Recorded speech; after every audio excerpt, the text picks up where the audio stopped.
At 78, I've had a full life, but there's one decision that still haunts me deeply, entrusting all my financial future to just one person. I believed it would make everything easier, safer, but the truth is, it changed everything, and not for the better. I remember the joy 5 years ago, nearing retirement. I had worked hard my whole life, saved diligently, and all I wanted was peace of mind. A simple life enjoying my golden years without financial worries. The idea of juggling multiple accounts and complex investments felt overwhelming. I just wanted someone capable, someone I could truly trust, to take the reins and ensure my nest egg was safe, growing, and easy to manage. It seemed like the perfect solution for a worry-free future. That's when I met Mr. Sterling. He was impeccably dressed, spoke with such calm confidence, and had a way of explaining complicated financial terms that made them seem utterly straightforward. He painted a clear picture of my retirement, secure and thriving under his careful guidance. After our first meeting, I felt an immense weight lift off my shoulders. It was such a relief, a feeling of finally being in safe hands, that I didn't question a thing. I know many of you watching might be facing similar choices right now, perhaps considering who to trust with your hard-earned savings, or whether to consolidate your financial life with one expert. Maybe you feel it's the safest, simplest decision, promising peace of mind. But before you take that step, I want to share 4 hard truths I wish someone had told me before I placed all my trust in one financial advisor. Because the truth is, while it promised ease, it slowly eroded my control, and some financial mistakes, once made, aren't as simple to undo as you might think. Stay with me, because these lessons might protect your peace of mind and your legacy. Hard truth 1.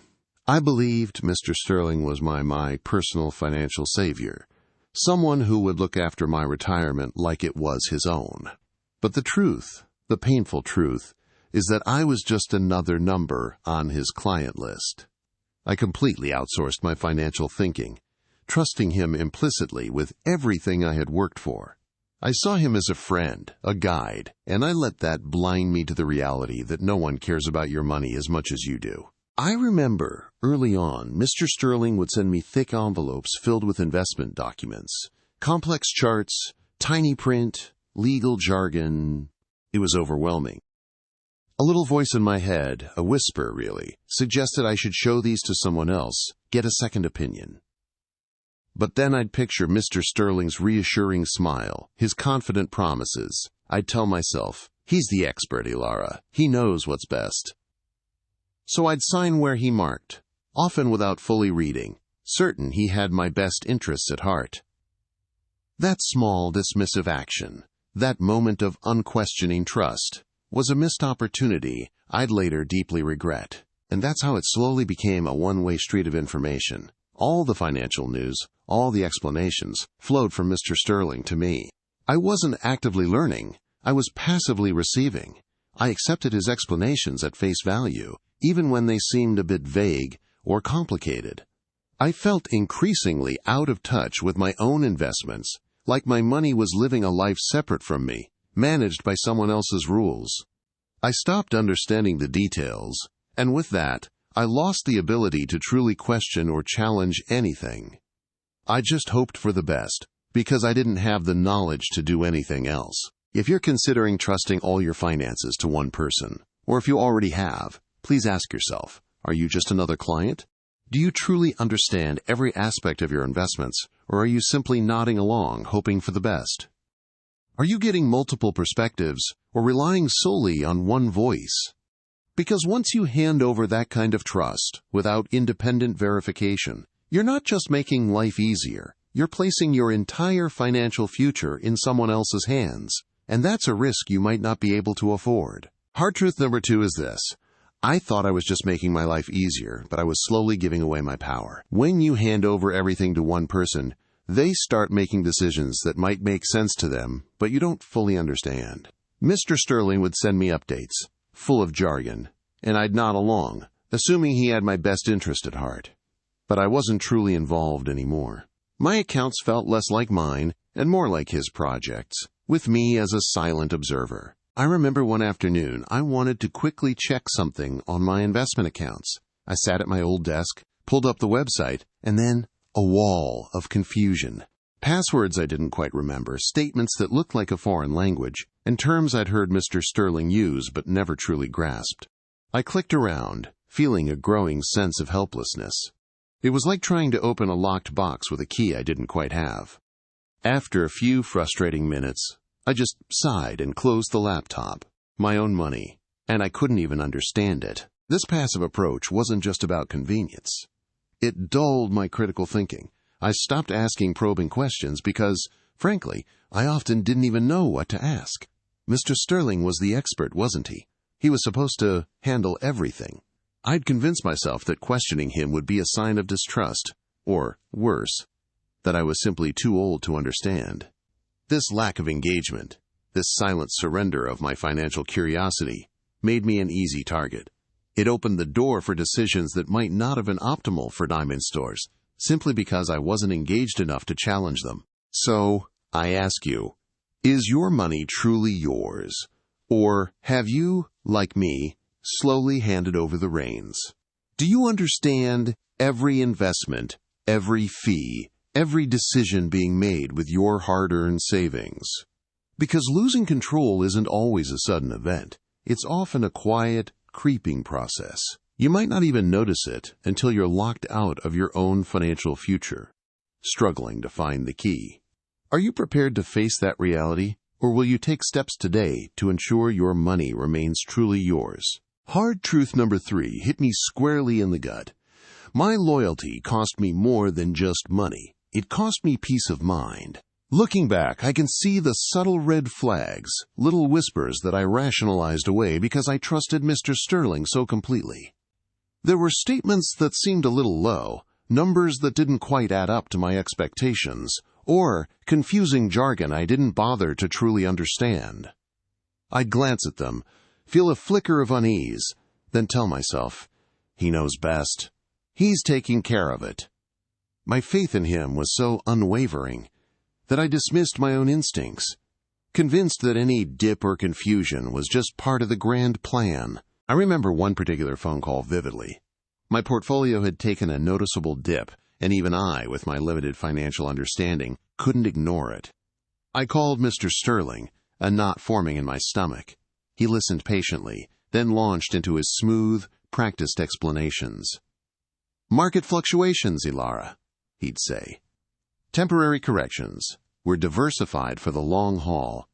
He talked about global trends and economic indicators, using words that sounded authoritative and complex. And I, wanting so desperately to believe him, allowed his reassurances to calm my fears.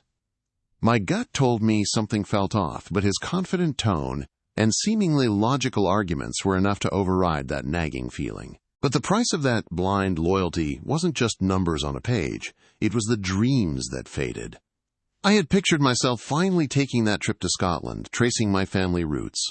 I'd even started a folder with brochures, imagining the rolling hills and ancient castles.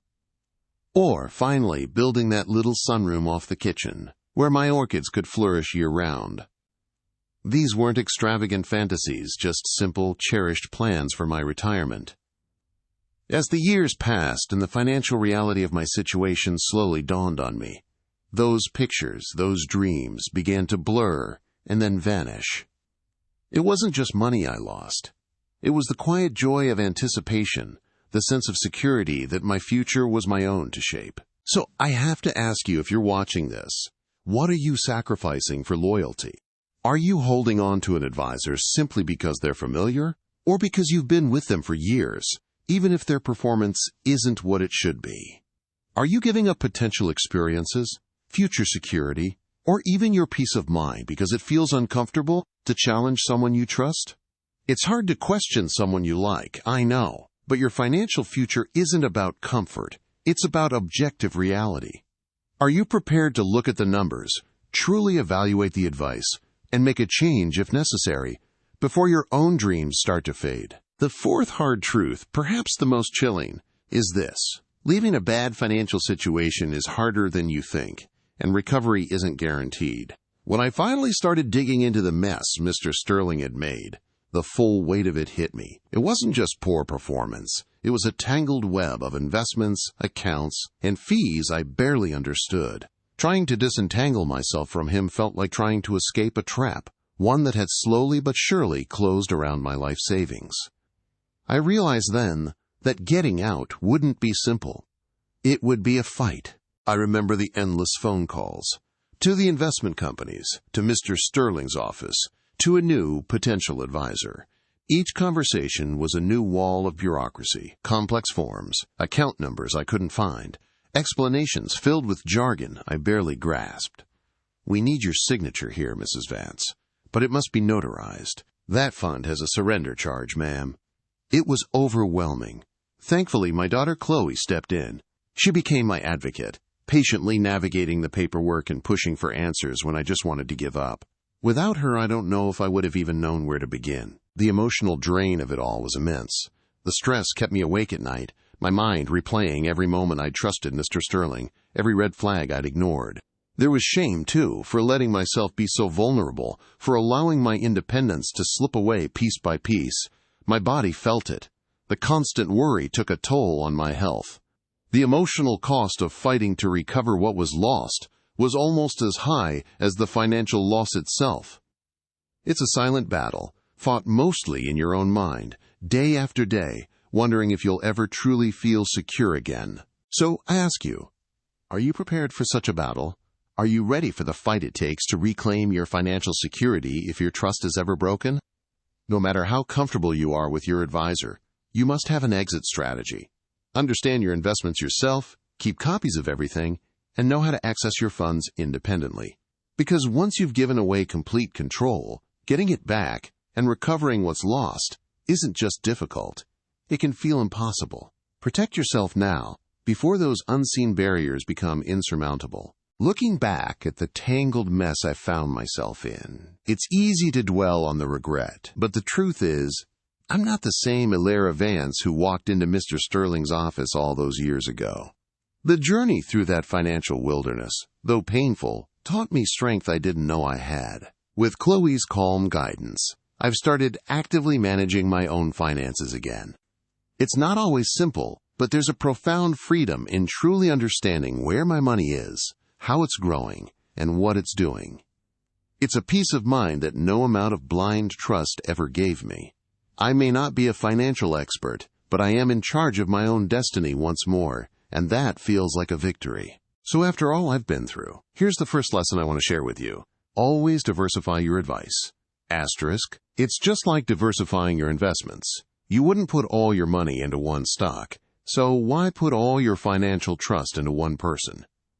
I thought Mr. Sterling was infallible, but that singular reliance left me completely exposed. Seek out multiple perspectives. Talk to different financial advisors, a fee-only planner, an independent consultant, even a trusted banker. Get professional checks and balances. Don't let one voice be the only voice in your financial ear. Each person might offer a different piece of the puzzle, and together they can help you see the whole picture, protecting you from the blind spots that come with singular trust. My second crucial lesson is this: understand before you trust. Asterisk, I know financial jargon can be intimidating. It felt like a foreign language to me, and that's precisely why I just nodded and smiled when Mr. Sterling spoke in complex terms. But that was my biggest mistake. You don't need to become a financial wizard, but you must demand clarity. If you don't understand something, ask. Ask again. Research terms online. Bring a trusted family member, like Chloe, to meetings with you to help ask those tough questions. Your money is your life's work, your future security. Don't let anyone make you feel foolish for wanting to understand it. Your personal financial literacy is your greatest defense, even if someone else is helping you manage your money. And that brings me to my third lesson. Embrace the power of regular review.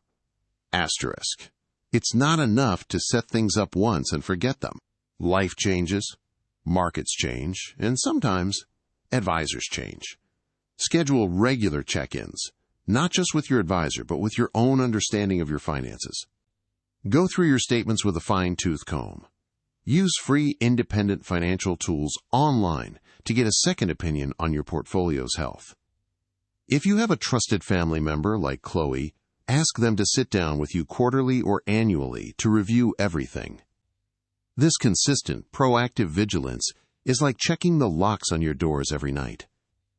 It's a small effort that can prevent huge losses, helping you spot potential issues before they become irreversible problems. And this brings me to the fourth and perhaps most vital lesson I wish someone had shouted at me from the rooftops.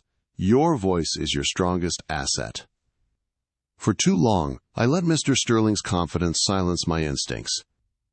If something feels off, if a statement doesn't make sense, if an explanation leaves you more confused than before, that feeling in your gut isn't just indigestion, it's a warning. Don't be afraid to demand clear, simple answers. Don't be intimidated by fancy jargon or a confident smile. It's asterisk your money, your future, and your right to understand every single detail.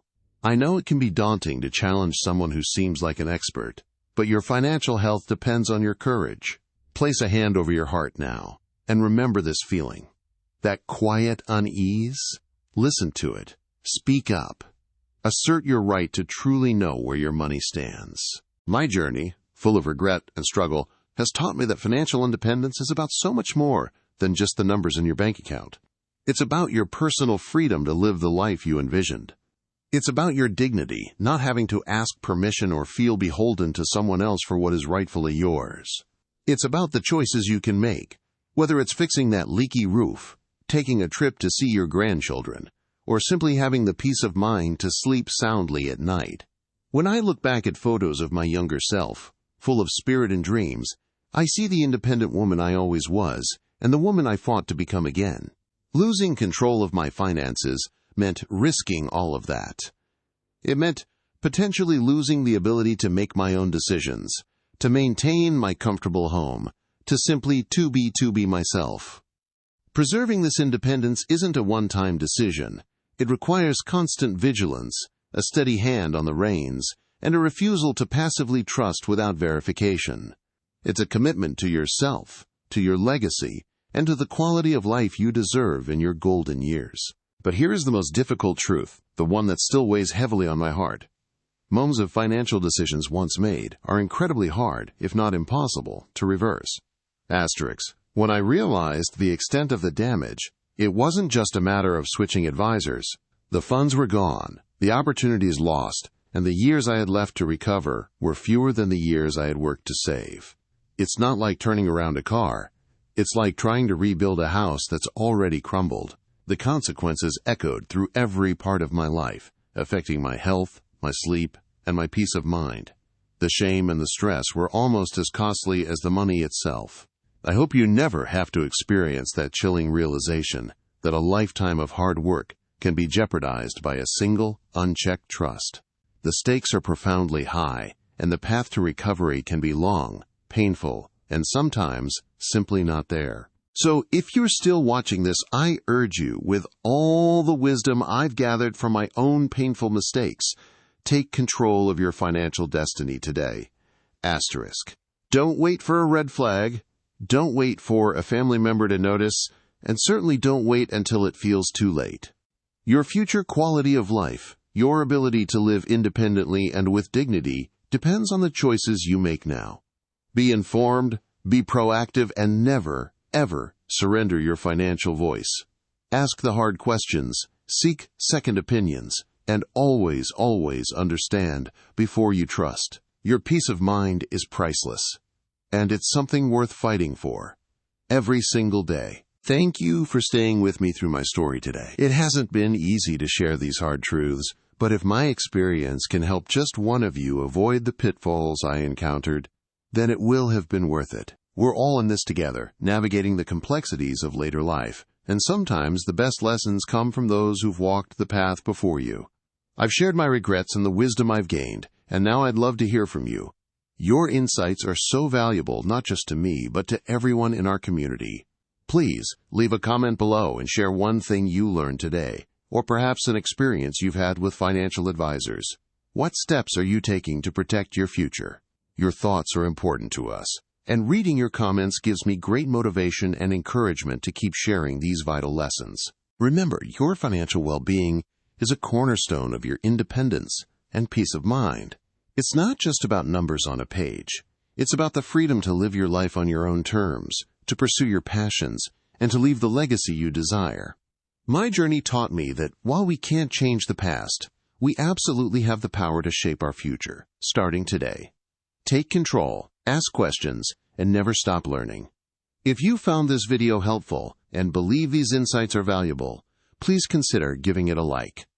A simple thumbs up helps us reach more people who need to hear these important messages. And if you haven't yet, I highly recommend you subscribe and turn on the bell so you don't miss any of our upcoming videos. We're committed to bringing you more practical, inspiring advice that empowers you to confidently improve your quality of life every day. Your support truly helps us continue creating good content to inform and inspire you and others in our wonderful community. Don't let my regrets become yours. Protect your future starting now. Thanks for watching, and we look forward to seeing you in the next video.